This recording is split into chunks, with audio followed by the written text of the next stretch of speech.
class of performance. 5 reasons why a runaround is better than your silly posh whip.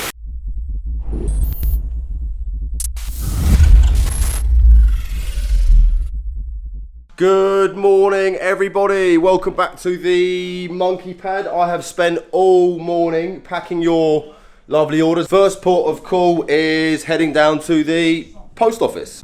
Oh no, mate, we got a low beam failure. Don't know why I'm Australian. Once I get to Scouse, I'm just going to check my headlight bulbs. I had a quick little look. My main beam and my side light has gone as well, so hopefully it's not an electrical issue. I did actually notice when I bought the car that some bulbs came with it. My girlfriend actually reminded me there were some bulbs in there, so I will see if I can get these little buggers to work once we get there. But I'm not gonna lie, I absolutely love my Volvo V50. It is my favourite car in the fleet. Ultimate in hassle-free motoring. You don't really mind about it, you don't mind if it gets dents on it, you can drive it literally stress-free. So if you're watching this and you want a stress-free life with cars, get a run around. Once I've been to the post office and dropped off all the packages, I'm gonna be heading up to the farm just to see Scouse.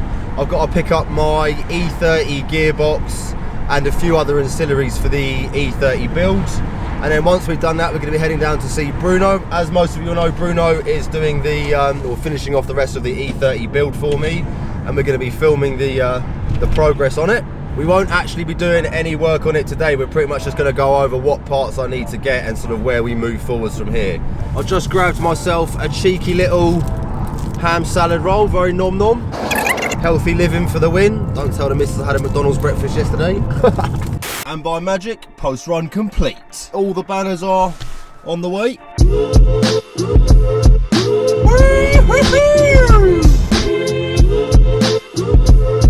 Mr. Mikey is just doing a few little bits on the old MR2 turbo. R33 Skyline with a baby seat as well. Probably the coolest baby on the planet. Look at that. Scousey. Hello. Good looking man. Lewis. Hello, better looking man. So Mr. Scousey is still working on the Stagia or Stagia. Don't think we quite got to the bottom of how you pronounce it, but the customer's coming on Saturday to pick it up. We're going to do a little mini review. I know a lot of you in the comments were saying you quite like to see a bit more on this car. So yeah, before the customer picks it up, we'll do a quick little drive. I take it you're just doing the alignment? Yeah, just aligning her up. So basically, because we've lowered it, we've had to do new camber arms. Oh yeah. And we've done high cast delete, so we've got new toe rods as well. New coilovers, most of our coilovers. Lovely, man. Car's also running a little bit low now. Scouse has done a nice little arch roll. I'll put a little Instagrammy down here so you guys can give Scouse a little follow. Bmw M6, which I believe should be this size. Yes, belongs to DSI, but one of my customers have actually bought it off them, so he wanted me to do a bit of work on it and make sure everything's all good on it, which it is. Cool. And then, yeah, that's it, and he's going to come collect it weekend. Because that's the only danger with these sort of big, gnarly M6s. They're actually quite cheap to buy now.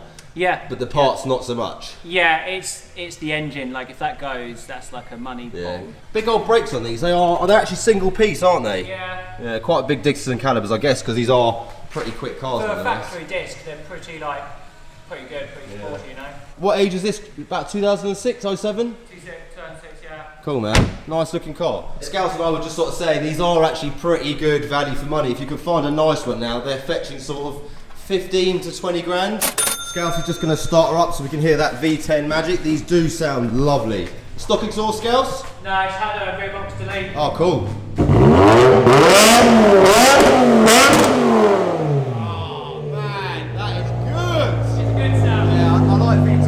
What do you guys think? V10, yay or nay? Let us know below. And last but definitely not least, one of my favourite cars here, the E30 Touring, which is now on the ramp. I actually spoke to the guy who owns it as well, really nice guy. These are the subframe bushes, like the inside, like the insert for it, yeah. And it's literally come out of the bush, where it's so knackered. And if you come and look at the actual diff, is this just sort of age, just wear and and tear with age? Stuff, yeah, like so the diff, the actual mounting for that, I pushed that out with my thumb, literally straight out. So yeah, it's a bit of a shame really. It's just wear and tear, you know, like these CV boots have gone, brake hoses are completely rusted. You guys can kind of see this is what happens to the rubber over time. It really perishes, and that's what your bush ends up looking like. Control arms here. No one likes a messy bush, do they? Replaced the bushes, new brake lines. We've got some nice stainless steel braided brake lines being made up for it. New diff mount, going to all go back together. These cars have got to that sort of age now where rust is becoming to start a bit of an issue. Once Scouse has finished the E30, hopefully we'll have a bit of a better look round for you guys. The main reason I am here is to collect my E30 gearbox for Bruno. In the back of my trusty Ovlov, we have a brand new set of Coney fully adjustable shocks and springs. This is Scouse's cockapoos. You are beautiful. Slightly more relaxed cockapoo. Where art thou, gearbox? I've put them in just in this room here. Oh, in the toilet. Right, perfect. Oh, you. Carson Performance. Where art thou, gearboxes? One of those. Muscles. We're not sure if that's actually the E30 box or the E36 box, but we'll take both of them just in case. Gearbox number 2. I can't remember which one's the E30, which is the E36. And that's E30. It's really small, isn't it? Small, older. Yeah. Another prop shaft. That's why I got the old Ovlov. Chuck my bag out of the way. E30 box is in the car. Nice one, Scousey. Exactly my case in point why you need a run around, because you can chuck gearboxes in it and not give a f. I am just waiting for a phone call back from Mr. Bruno just to confirm that we can go down there today. In the meantime, you guys actually haven't seen my faithful runaround. You've never actually had a proper good look inside. Please excuse me, obviously this is my runaround and it is filthy dirty. I clean it probably once a year and it's actually due its annual wash now. Interesting fact with the Ovlov, the key is actually here. It's got this sort of strange looking key. Mileage now is, what's she on? 168,000 miles. I think I got it with about 140, so I've done about 28,000 miles in it in the last sort of couple of years. Gear knob is a little bit worn. Let's see if we can find the old bonnet. Release. It's all very well having a flashy car and trying to be a flash Harry 24/7, but having something like this really is hassle free. You haven't got to worry about it. You haven't got to worry about servicing it. You haven't got to worry if someone crashes into it, which they did recently. Poor Ovlov, look at that. An old gentleman pulled out in front of me and decided to go down the side of my wing. She has got a few holes in the side skirt, not quite sure how this happened, but there is a little bit of a bad road near where I live and I tend to sort of scrape down it every day. I seem to find it funny when I touch the bottom of the car, but that's probably what it's doing to it. I probably should stop. We have a different array of tyres. We've got a Bridgestone on the front. On the side we've got a Excellon, definitely not a premium tyre. This side we've got a Kumo, that's 3 different tyres, what a legend. This one I believe is a Continental. Yeah, Continental, so another premium tyre on the front. World famous 2 litre diesel. I believe it's a Ford engine, I might be wrong on that, I'm sure you guys can tell me. 150 horsepower, loads of torque obviously being a diesel. It is actually pretty quick to be fair. At some point you do need to service your runaround, to be fair. I have actually changed the oil in it in the last couple of years, and I also replaced the front left shock absorber. Considering I gave £700 for this in part exchange, like I said, about 2.5 years ago, it's probably cost me about 200 to 300 quid over those few years to keep it on the road, which is literally nothing. I'm going to call this video 5 reasons why a runaround is better than an expensive car. Name one reason. Don't have to give That's one. Second one is the price. The less you spend on this, the more you can spend on drift parts. Yep. 3, 4 and 5 we will discuss once I've changed my headlight bulbs. We think that these headlights actually pop out, don't they? Because I don't think you can really get your hand in there. It's literally tiny. Look at that, there we go. Yeah, so they literally clipping it. We're thinking that the side light probably died a long time ago. I didn't realise. Low beam's gone and it's now giving me a warning. Number 3 reason is less stress. Having a car like this is definitely more less stressful on your life. Number 4 is you look a lot cooler. There's nothing worse than some prat dull to the nines driving around in a Range Rover with his hand out the window looking for attention. With this, trust me, no one's going to give you attention. Number 5, you can pretend you're an architect, because let's face it, all architects drive Volvos. Where did that even come from? There we go, 5 reasons why a runaround is better than your silly posh whip. Good thing is it's not blue, which is always a bad sign. When you remove your headlight bulbs, you find they're blue, which means at some point some oik has got hold of your car. This car came with optional free parts. One of those? Yeah. Oh my god! Did that really just happen? It's got blue bulbs in it. I think that's maybe the bulb I originally took out. And then you've put a normal one in. I put a normal one back in. Right, I bet you this one's blue as well. Luckily for me, Mr. Scouse has lots of stuff in stock. So if you do bring your car down here for some service work and you haven't got any bulbs, he's your man.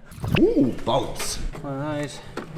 There we go. Nice clear bulbs, sweet man. Lou's also moved his toolbox, LDE Motorsport. Don't forget, it should really say Carson Performance on it, but we won't. What is that about? Yeah, come on, mate. You can't advertise other businesses in Carson. Oh, hang on, that's a thing I started a little while back and I ended up falling through. Oh, that's my bush. Yes, this is my bush. Mine's bigger than yours. Yeah, wait a sec. Wait, You got a bit of girth. You got more girth. Yes, Scouse has got length. Right, I've got double the length. Yours is a bit more girthy. Volvo's gonna love me after this. Every time I do a little bit of work to it, it repays me with years of maintenance free. Scousey's just gone to get some pliers. I'm gonna have a quick little check around the old beast because we haven't had a good look at her for a while. Front pads look to be pretty decent. Probably got about 50% life left on that one. Happy days. This one down here, a little bit harder to see. Same sort of thing, about 50% wear. On the back, we've got about the same again. Probably about 40% left, 60% worn on the back. Yeah, about the same on this one as well. About 60% gone, 40% left. Discs and pads are looking good. Probably should give it a little clean at some point because it's starting to get a bit of mildew and moss on it. But yeah, like I said before, she's due her annual wash pretty soon. Nice one, brother. Right, side light has been fitted. Good man. Right, that's the old bulb. Get rid of that. Don't worry as well, we're going to be catching up a lot more with Scouse over the next year. Once the kind of cars are getting to a stage where I can actually drive them and we can do some sort of basic maintenance here. Yeah, we'll be doing a lot more stuff down here. But at the moment, it's a case of just trying to get these bloody cars working. Whee! Nice one, man. Light on this side. Light on this side. Look at that projector. Beautiful. Happy days, man. Another successful job. Thank you, Scouse. Mikey. Right, all good. We're going to be doing a review on the Stagia in the morning. Something for you guys to look forward to. Bruno has just rang me as well and said I'm good to come down and bring the bits down and start discussing the E30. So I'll see you at Bruno's in about 20 minutes. Proper quick, this car, I'm not going to lie. It's also got all mod cons. We've got electric windows, we've got electric mirrors, we've got heaters, we've got a gear stick, we've got a steering wheel. She's proper spec'd. One very important point that we probably missed out is the suspension is super soft and super supple. So 9 times out of 10, you're probably going to be faster in a car like this going over country roads than you are in a supercar or a car with sort of stiff suspension, because obviously these shock absorbers are designed to take in and absorb the bumps. Whereas if you get a very stiff car, what you can find is it actually goes slower because you have to be sort of so careful going around bumps all the time. Oh my god, it's the new Supra, everybody! Whee! Mr. Bruno, Right. how are you, sir? Welcome back to the channel. We have a slightly different unit from last time. That is cool. To some of you younger viewers, this is a Peugeot 309 GTI. So same engine and running gear as a 205 GTI? Not at the moment. This has been slightly upgraded. It has a 306 GTI 6 engine. Ah, very, very rare car these, and quite expensive now, aren't they, B? Oh, nice, man. So that's GTI 6 lump from the 306? Yeah, we already done quite a bit of work in terms of braking. We had some rust repairs done on these guys in here. Bruno's actually had all the bottom halves all repainted, all the rust repairs done, and it does look pretty clean now, man. Pretty mad inside as well. I take it sort of track car inspired. It's track only. Couple of nice bucket seats, harnesses, roll cage, and a GoPro mounting for that John action. I would love that in my collection. If he ever sells it. I don't think he will. So the reason we are here is obviously for the E30. Bruno's already told me I'm stupid because the E30 box is the smaller of the two. I didn't say you are stupid. Well, I just said it's the smallest one. So I'm taking it that is the E30 box, yeah. This is E36. That's E36. Right, so Patrick, that's your gearbox, you can have that back. Bruno sort of pointed out if we use the E30 box, it's going to be much easier on the rear of the car because we haven't got to start swapping rear axles and doing all sorts of madness. The gearbox length, it's slightly different. So by using the shorter one, it means we can retain our prop shaft. Hopefully, yeah. And I've also got another half of a prop shaft here as well, B. We've got E30 box, we've got E30 prop, E36 gearbox, and front half of the prop we do not need, so get rid of those. E30 looking pimp, just ignore that little bit of paint peel on the wing. We have got some new wings for it, got some new wheels to go on there as well. Overall though, for an old girl, she is pretty clean. New York City, baby. Nissan Primera, which you don't really see these days. I remember the old Almera GTIs and stuff. Pretty gnarly set of brakes on it as well. I'll ask Bruno what power she's running. Very famous BDS Porsche Boxster, which we featured on the channel. Been repainted, so it's looking proper fresh. Very nom. We've also got a Fiat Coupe. It's a turbo. Oh, I love these cars, man. These were really, really quick. They came with a pretty sizable Garrett turbo from factory. Back in the day they were sort of doing 0 to 60 in about 6.5 seconds, so a real sort of underdog this car. Really cool. Bruno's got some cool cars in at the moment as well. Mate, this is cool. C20 XC. Oh, these are rare, these GTEs now. Yeah, cool, man. Just had a lot of work done. Yeah. Now it runs again. The guy left it parked outside his house for 8 years, and that shows.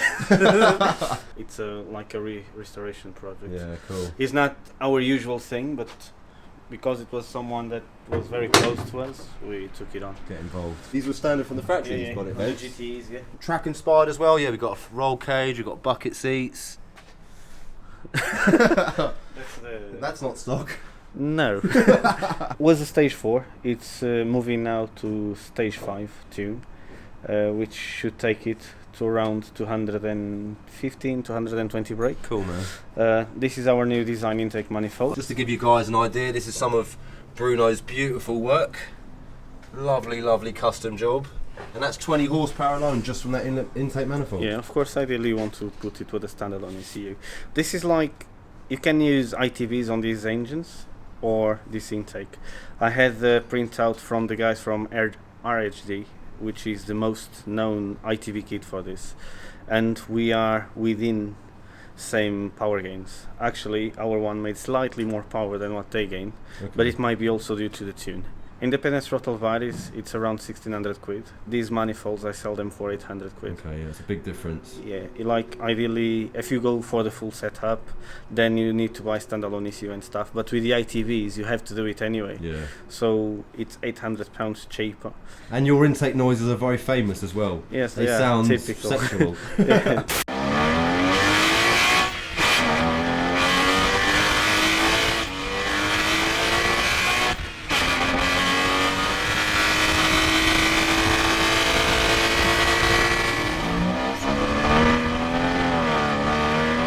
That's pretty cool, man. Nice to see an old girl like this getting so much treatment. It's a 4-pot, it's a 318 AS, and he decided to tune it other than swap for 6-cylinder. Yeah. Which in my opinion is what I would do. That's Yeah. why I never had the 6-cylinder ones. I prefer the 4-cylinder. Because a lot of people just go that route because they buy the engine, Yeah. just take it out and off As they I go. said on the video we've done 2 years ago, I understand why they do it, but I still prefer to go this Yeah. route. It's a bit more magic in it. I think it's more fun. It came through me through the video we've done on my white one. I flew to Romania to tune the car in Romania. You see, the car is Romanian. Oh, yeah, mad. Oh, yeah, Romanian plates, yeah. So we drove it. I first went to Romania to tune it in there. Then he had a problem, and because the car was modified, no one wanted to touch it.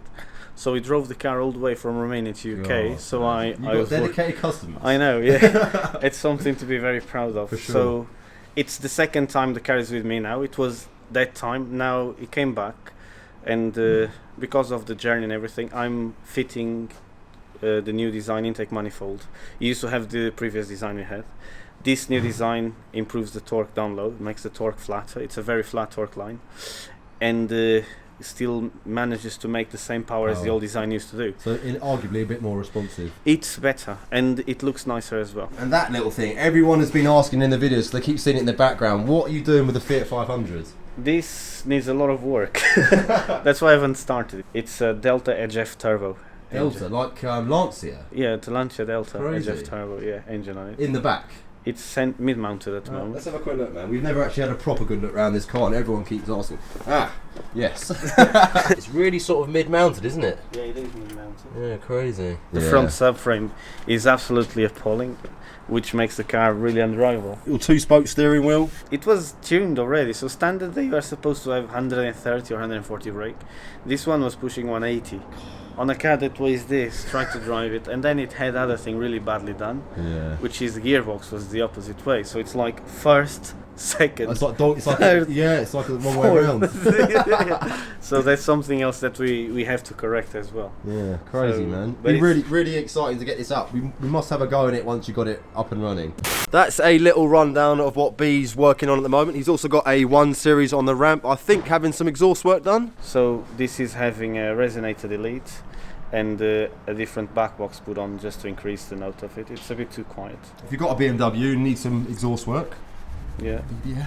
The reason I'm here is to actually talk about the E30. Me and B are going to be doing a little bit of a series on the E30. First thing that we're going to be doing is fitting a lovely set of Coney adjustables. Coney front and rears, and we've got a set of matching springs as well. It's quite important to point out, you know, these Coneys are a similar price to very cheap coilovers, but the R&D behind these is second to none. These have actually been tested on a BMW E30. A lot of the cheaper coilovers out there aren't actually tested, and when you get them, they're not probably what you're expecting. These are the springs which Coney supplied with the kit as well. Not sure quite how you pronounce this. Coney have been absolute stars, so if you guys could give them a little follow, really appreciate it. Obviously Mr. B now has the E30 box. Should we just kind of tell the audience what our plans are from here? So now I want to fit the gearbox in the car. Start lining up the prop shaft, make sure everything fits perfectly as it should, do any modification work if it requires. Then after that is to connect the engine, make sure we can start up the engine, make it run. Yeah. And from there we start doing all the auxiliaries, so exhaust manifolds, exhaust, radiator, brakes, suspension. We can start fitting it all to make sure it all works. Yeah. Long term with this car, we're kind of going to be making it like a nice sort of road car, street friendly, with a little bit of track action in mind, but predominantly it's going to be a sort of comfortable street car. Yeah. Hence we've got Coneys and not jinglong coilovers. Bruno's just dealing with a customer quickly. What I did spot was a R33 GTR Mitsubishi Evo 2. I'm going to try to do some time lapse of what I'm doing on the car, so you guys can see as well on my channel. And I'll chuck your Instagram down here. And my YouTube channel, BDS Performance. There you go, both of them. BDS Performance channel. Before we go as well, Bruno's just got delivery of his new cams. So that's a standard profile camshaft. Very different, Jesus Christ. This kind of shows you what kind of madness Bruno gets up to. So yeah, standard camshaft, and that's the aftermarket one. The guy that I designed the cams with, he told me to expect at least 40 bhp gain with these cams. Crazy. Engine is an air pump. The more air you get in and out, the more power you can make. Yeah. But of course, all within a reason. This is purely development work, so people can see what we can do. And now our target on this, with these cams, we're going to have some tasty rods on it, so it can handle 9,000 RPM. Big revs, yeah. We are expecting to make around 270 to 80 brake out of it. Does that actually fit in the head? I had to modify the head to make them fit. Crazy. Without doing nothing mad, I got 220 bhp out of them very easily. At 52, crazy. Yeah. The 2.5. 2.8 you can get to 35 to 40 without going mad. What do they come with standard? The M52 B25 170 brake. Okay. So, but because of that race car we used to do, I did quite a lot of development on standard parts, and we managed to achieve the 220 bhp. Well, thanks so much, Mr. B. No You're a worries. star. Don't forget, I'm the boss. Right, all sorted. B's actually got another customer that's just come in to collect the car. So I'm going to start making a move back. Go and sit in that lovely rush hour traffic. Yeah, I hope you guys enjoyed this cheeky little daily vlog. Like B said, in the next few weeks I'll be popping back up here to film the series and showing you guys all the wonderful delights of the E30. Don't forget to give me a like, put any comments down below. I'll do my best to get back to you, and I will see you guys tomorrow. Peace.